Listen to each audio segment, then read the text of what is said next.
गुरुदेव education point Pansar Saharanpur में भाई पंकज कुमार सहगल जी आज आपको मैथ के बहुत ही अच्छे प्रश्न हल कराने जा रहे हैं। कृपया आप ध्यानपूर्वक देखिए और समझिए। हेलो फ्रेंड्स, स्वागत है आपका अपने चैनल गुरुदेव एजुकेशन पॉइंट में। मैं पंकज सहगल यहाँ आपको बताऊंगा मैथ के मज़ेदार कंसेप्ट। तो दोस्तों, समय को ना गंवाते हुए अपने सेशन को स्टार्ट करते हैं। तो हमारा पहला सवाल है, राम की आय 40% पर 12,000 रुपये है, तो 33/1/3 पर कितनी होगी? 40% पर कितनी है? 12,000 रुपये। एक पर कितनी होगी? ये 0 से कट गया, 4 दिया 12, कितना आ गया? 300। अब 100 पर कितनी होगी? 300 गुना 100, ये कितना हो गया बच्चे? 30,000। अब पूछा है 33/1/3 पर कितनी होगी? 33/1/3 की फ्रैक्शन वैल्यू होती है 1/3। तो 1/3 पर कितनी होगी? ये 30,000 का निकाल लो। आ गया हमारा 10,000। अब देखो 33/1/3 का 1/3 कैसे आया? 33/1/3 प्रतिशत। प्रतिशत का मतलब होता है बटे में 100। 33 के 99, 99 और 100, 100/3। प्रतिशत का मतलब बटे में 100, 100 से कट गए, बच गया 1/3 ऐसे। सही है। तो दोस्तों चलते हैं अपने दूसरे सवाल की ओर। क्या कहता है, एक संख्या को 10 से भाग करने के स्थान पर गलती से गुना कर दिया गया, प्राप्त परिणामों में प्रतिशत त्रुटि बताइए। मतलब क्या है, कोई संख्या को करवा रहा था गुना, उसने कर दिया भाग, तो जो उसमें गलती आई, जो उसमें एरर आया, वो तुम्हें फाइंड करना है। हम मान लेते हैं वह संख्या 10 है। वह संख्या क्या है? 10 है। क्या कर दिया? गलती 10 से भाग करने के स्थान पर गलती से गुना कर दिया गया। किससे? 10 से। 10 से गुना कर दिया गया। कितनी होगी गुना? 100। करना था क्या? भाग।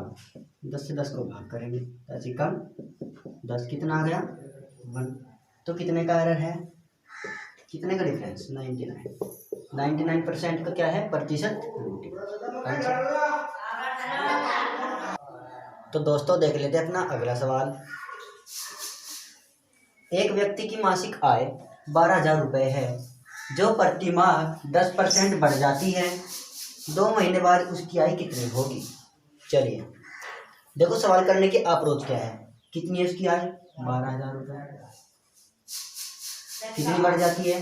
10%। देखो ये 10%। प्रतिशत मैंने क्या बताया? बटे में 100। 1 कर गए, 1/10। क्या हो रहा है? बढ़ जाती है। बढ़ जाती है। अगर बढ़ेगी तो इसमें जोड़ देंगे, 10 और 1 11/10। देखो 10% बढ़ जाती है। 2 महीने बाद उसकी आय क्या होगी? अब पूछ रहा है 2 महीने बाद, तो 2 महीने बाद पूछेगा तो सीधा लिखेंगे। अगर पूछेगा, अब हम जा रहे आगे, अगर पूछेगा पीछे की ओर जाने के लिए, तो क्या कर लेंगे? 10 का 10/11, इसे उल्टा कर लेंगे। तो देख लेते सवाल को। देखो 12,000 क्या हुआ इसका? 11/10। 11/10 2 बार क्यों लिखा? उसने कहा 2 महीने बाद। अगर 3 महीने कहेगा तो 3 बार लिख देंगे। चलिए ये कट गई। ये हुआ तुम्हारा 120 गुना 11 गुना 11 121। 12 किसमें गुना कर लो, 0 लिखो। 12 कम 12, ऐसे लगे 1। 12 दूनी 24 और 1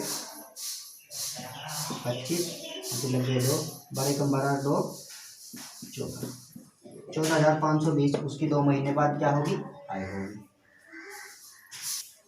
तो दोस्तों बढ़ते हैं अपने अगले सवाल की ओर।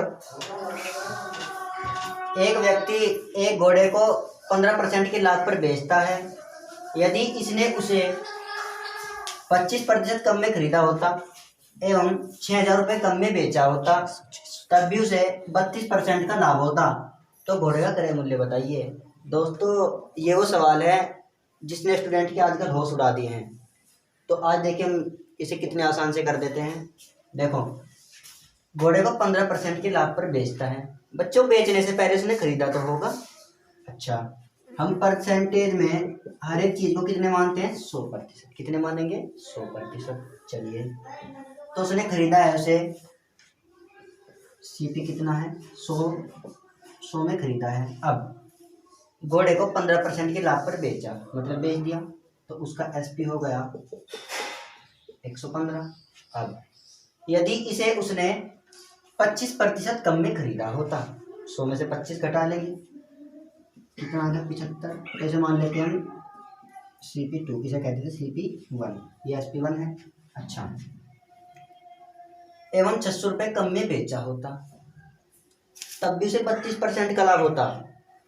समझो, 25% का लाभ कब होगा? जब उसे कम में बेचेगा। अगर मैं कोई वस्तु को कम में खरीद कर ज्यादा में बेचूंगा तो तभी तो लाभ होगा। चलिए, 32% का लाभ कब होगा? जब वह उसे 25% कम में खरीदेगा। चलिए निकाल लेते हैं। देखो, 25, हमने क्या कहा? हमें कितनी माननी है एक चीज को? 100%। ये 32, इसे मान लेते हैं 132। जैसे कि 15 है, इसे 25 को क्या कहा है? 100% मानकर इसने कम किया है, तो लिख दिया 75। यहाँ 15 बढ़ रहा है, लाभ हो रहा है, तो 100 में जोड़ दिया, कितना होगा? 115। ऐसे ही 32 को कितना होगा? 132 बटे 100, 25 चौका 100, 4 से काटो, 4 किया 12, 4 किया 12।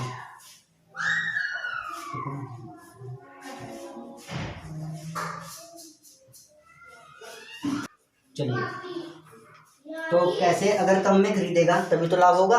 इसका 32% निकाल लेते हैं। 25 या 75, 25 चौका 100, 4 से काट दो, 4 क्या 12 और 1 है, 4 क्या 12, 33 या 99। कितना आ गया? 99। तो कितने में बेचेगा? इस SP2 कर दो 99। चलिए, क्या कहता है सवाल? एक व्यक्ति एक घोड़े को 15% लाभ पर बेचता है। यदि इसे उसने 25% कम में खरीदा होता एवं 600 रुपये कम में बेचा होता, तब भी इसे 32% का लाभ होता, तो घोड़े का क्रय मूल्य बताइए।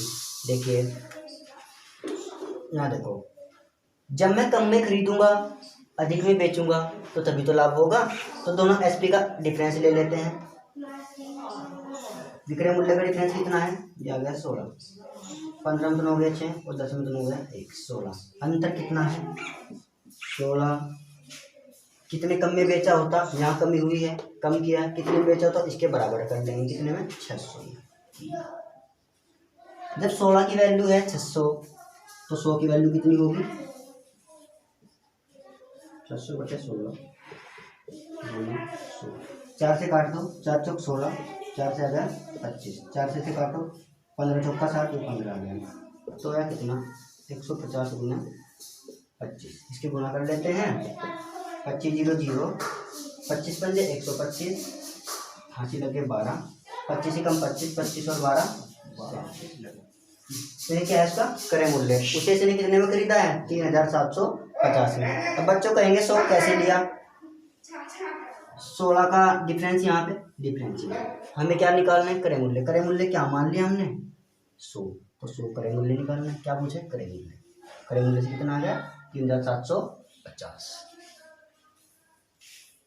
तो बच्चे, इस सवाल को करने का एक तरीका और देख लेते हैं। इसमें एक सूत्र लगता है, देखो सूत्र क्या है।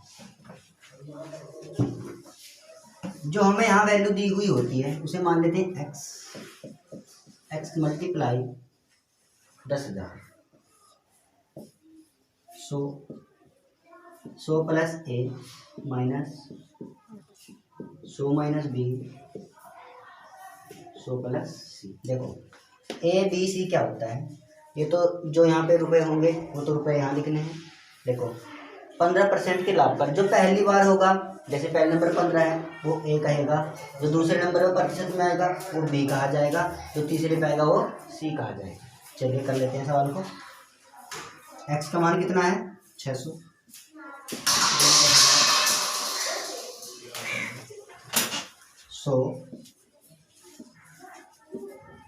100 प्लस a कितना है? 15 माइनस 100। देखो ये कितना है? 25% कम में खरीदा था, अगर यहाँ पर भी अधिक होता, लाभ होता, तो ये माइनस कोई मायने न रखता, यहाँ पे प्लस ही होता, फिर इसे हम 100 में जोड़ देते। यहाँ पे क्या हो रहा है, कम हो रहा है। चलिए कितना कम, 25, 100 + 80 कितना है, 22। सही है। चलिए 600 × 10,000, देखो 100 और 15, 115, 115 की मल्टीप्लाई करेंगे 100 में तो 2 जीरो और बढ़ जाएंगी, माइनस ये कितना हो गया, 75 हो गया, गुना 132। इसे सॉल्व कर लेते और इसे डिवाइड कर लेते हैं।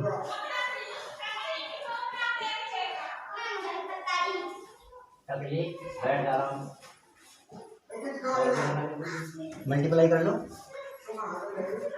132, 75, 5 × 10 ऐसे लगे, 5 × 15 = 16, 5 × 5 = 6,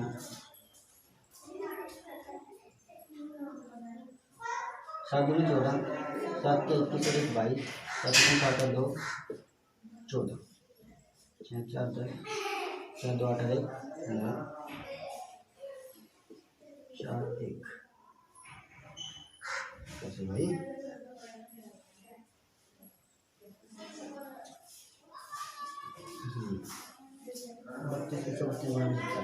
5 × 10, 5 के 15 और 1 16, 5 × 5 और 1 6, 7 × 14, 7 के 21 और 1 22, 7 × 7 2, 0, 6 × 4 10, 6 × 2 8 और 1 9, तो आ गया 9900। अब इस 11,500 में से 9900 घटा देते हैं।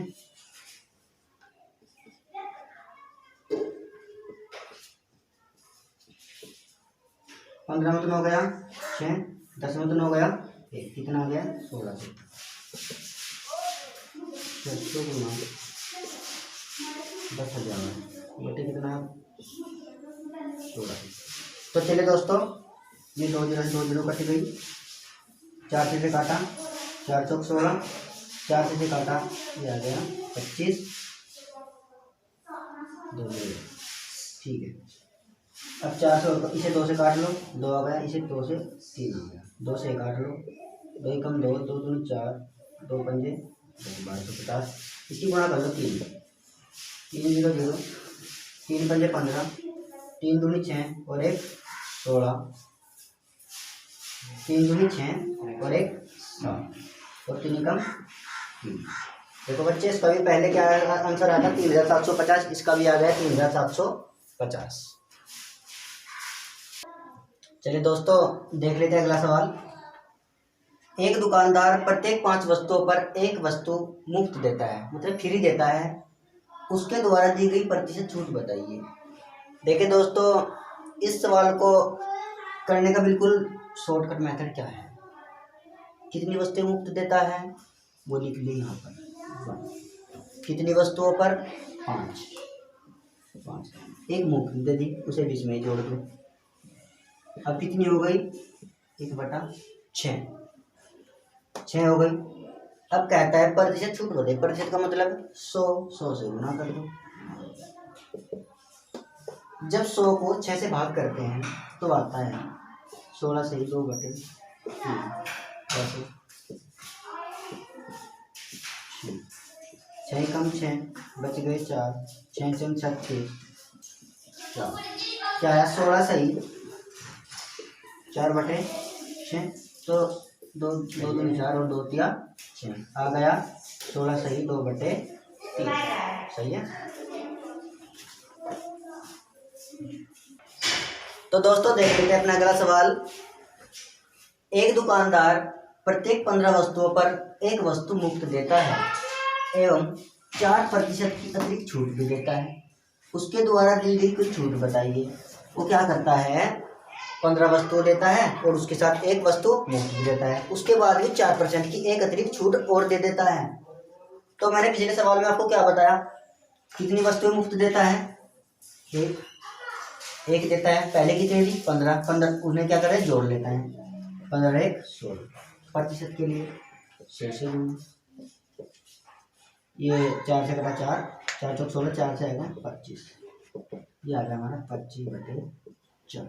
चलिए दोस्तों, अब इसमें छूट एक और दी गई, 4% की छूट। जब भी किसी वस्तु पर एक साथ दो घटना घटे, एक बार उसे लाभ पर बेचे या हानि पर बेचे, या दो छूट एक साथ दे दे, जैसे कि उसने एक छूट यहाँ पर दी, एक वस्तु यहाँ मुफ्त दे दी और एक यहाँ 4% की छूट भी दे दी। जब भी किसी वस्तु पर दो घटना एक साथ घट जाए, तब वहां हम यूज करते हैं सक्सेसिव फॉर्मूला। सक्सेसिव क्या होता है? x + y x × y/100। चलिए, एक वस्तु मुफ्त दी 4 प्लस उसे मान लिया x और ये क्या है y, 25/4 माइनस 4, y का मान कितना 25/4/100। चलिए, इस 4 से 4 कट गया, 25 चौका 100, 4 प्लस 25/4, यहाँ कितना 1/4, 1/4। इसे सॉल्व कर लेते हैं बच्चों। 4 चौका 2 रहेगा, देखो इसमें 4 एलसीएम है, 4 एलसीएम ले लिया पहले, 4 से भाग दिया, 4 × 4 1 ही गुना आ गया, कितना आ गया 25, माइनस का निशान, 4 से भाग करा, 4 × 4 1 ही गुना 1 में कितना है 1, तो 4 प्लस 25 में टेक गया 24/4, 4 छक्की 24, 10 और 4 6 और 4 10% टोटल छूट। तो दोस्तों बढ़ते अगले सवाल की ओर। ये सवाल है हमारा साधारण ब्याज का किस्त का, जो किस्त वाले सवाल होते हैं ना सर जी, ये सवाल उनका है। इसके बहुत लॉन्ग तरीके से मेथड दिए हैं बुक में, तो मैं आज इसको एक आसान करवाना चाहता हूँ आपके सामने। देखो, कितने रुपए की वार्षिक किस्त 4 वर्ष में दे 6,450 रुपए के ऋण को चुकता कर सकती है, जबकि ब्याज की दर 5% वार्षिक साधारण है। दोस्तों में देखना क्या है, एक तो हमें देखना है दर और देखना है समय। किस्त वाले सवाल में मैं आपको बता दूं, जैसे कि हमने इंस्टॉलमेंट पर कोई वस्तु ली, तो उसमें क्या होता है बच्चों, क्या तो उसमें पहली इंस्टॉलमेंट पर या लास्ट इंस्टॉलमेंट पर ब्याज नहीं लगता, ब्याज नहीं लगता। जो हमारे रेट होती है जैसे कि 10%, 5%, 15% का ब्याज लगता है, तो एक किस्त पर ब्याज नहीं लगता। तो देख लेते हैं।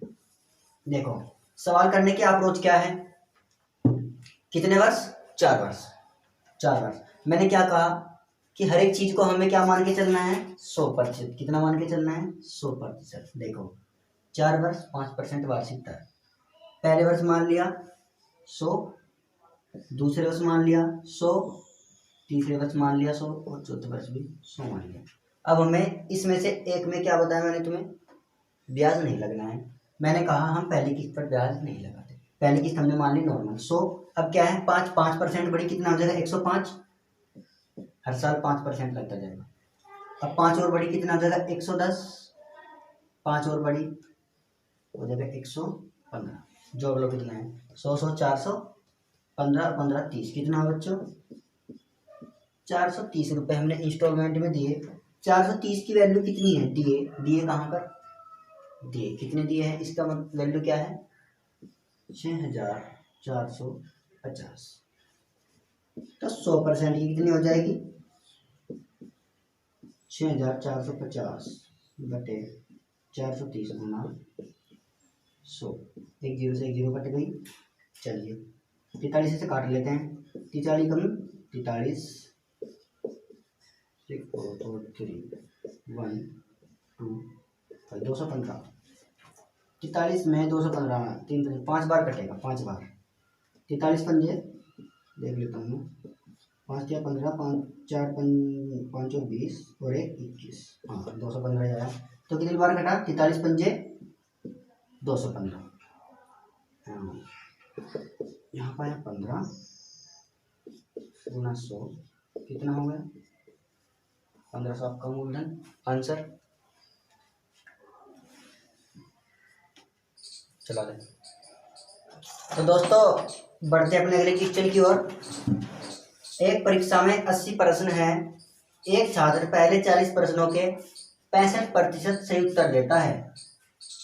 अगले 40 प्रश्नों में उसे कितने प्रतिशत का सही उत्तर देना होगा कि पूरी परीक्षा में वह 75% प्रश्नों के साथ उत्तर दे सके।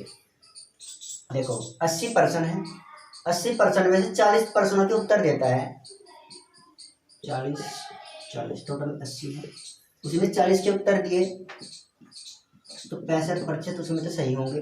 अब पूछता है कि जो बाकी 40 बचे हैं उसमें से वह कितने प्रतिशत के उत्तर दे कि टोटल उसका क्या हो जाए, 75% मार्क्स आ जाए। उसके 80 में से 75% मार्क्स आ जाए। चलिए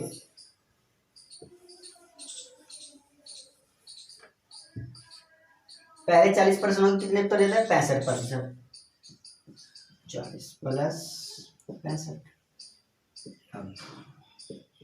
बचे हुए 40। अगले 40 प्रश्नों में से कितने प्रतिशत का उत्तर देना होगा। हम मान लेते हैं x प्रतिशत पर सवाल का उत्तर देगा। x मान लेगा कितने में से, 80 में से कितने लाएगा फिर, 75%। कितना, 75। चलिए देखो 40 दोनों में कॉमन है, 40 कॉमन आ गया। 65 प्लस x 80 गुना 75। यहाँ देखो 40 दूनी 80, 75 दूना 150, 65 प्लस x। चलिए x का मान क्या हो जाएगा, ये प्लस का इधर कहीं का हो जाएगा माइनस का। 150 माइनस 65, 10 में से 5 गया 5, 14 में 6 गया 85। तो आंसर आ गया 85%। देखो पहले 40 प्रश्नों में से कितने दिए, 65% सही आंसर। अब उसने कहा कि बाकी 40 बचे क्वेश्चन में से कितने प्रतिशत आंसर सही दे कि 75% आ जाए। तो उसने क्या किया, बाकी 40 बचे हुए क्वेश्चन थे उसमें से उसने कितने किए राइट, 75% राइट किए।